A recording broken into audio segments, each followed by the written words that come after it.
Around the world এই সিনেমাটা এখানে শুট করা হয়েছিল রেল লাইনের এখানে।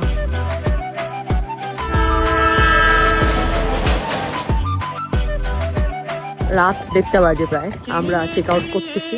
ও ইউ ক্যান সি ইভেন অজগর সাপ, বলা যাবে না এগুলা। পালাও। ঘুরতে এসেছি বালিশের রিসোর্টে। আমি ব্যক্তিগতভাবে ঘোরাঘুরি করলেই মনে হতো আগে বিদেশে চলে যাই, বাংলাদেশে কি আসে ঘোরার, কিন্তু রিসেন্টলি রিয়ালাইজ আমরা যদি আমাদের দেশের সুন্দর সুন্দর জায়গাগুলোতে না ঘুরি তাহলে দেশের পর্যটন শিল্প কিভাবে বেটার হবে। দেশে আমাদের এত সুন্দর সুন্দর জায়গা আছে, আমরা বালিশের রিসোর্টে এরকম অনেক সুন্দর সুন্দর রিসোর্ট আছে শ্রীমঙ্গল বা আশেপাশে, যেটা ঢাকা থেকে বেশি দূরে না, সেসব জায়গাগুলোতে আমাদের যাওয়া উচিত, আরো বেশি বেশি যাওয়া উচিত। হারিয়ে বসে আছি দেখ,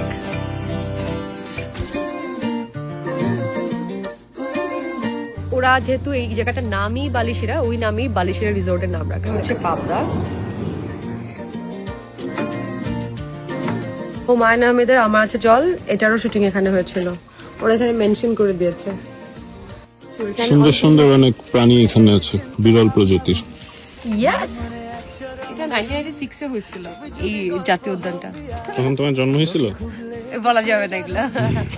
এত মিষ্টি আনারস শ্রীমঙ্গল ছাড়া আর কোথাও পাওয়া যায় না।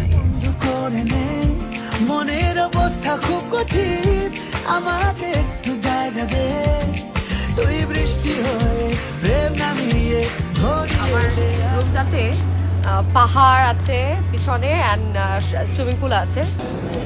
খাবারগুলো টেস্টি, বা দেশি খাবার অর্ডার করেছি।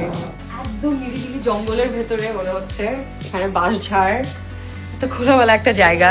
4 ঘন্টায় আমরা এখানে চলে আসছি ঢাকা থেকে। আমরা আগে থেকে কিছু প্ল্যান করতে পারি নাই, কিন্তু হুট করে বালিশের আমাদের জন্য খুব সুন্দর একটা অ্যারেঞ্জমেন্ট করেছে। Thanks to them. I think I would love to come here again and again.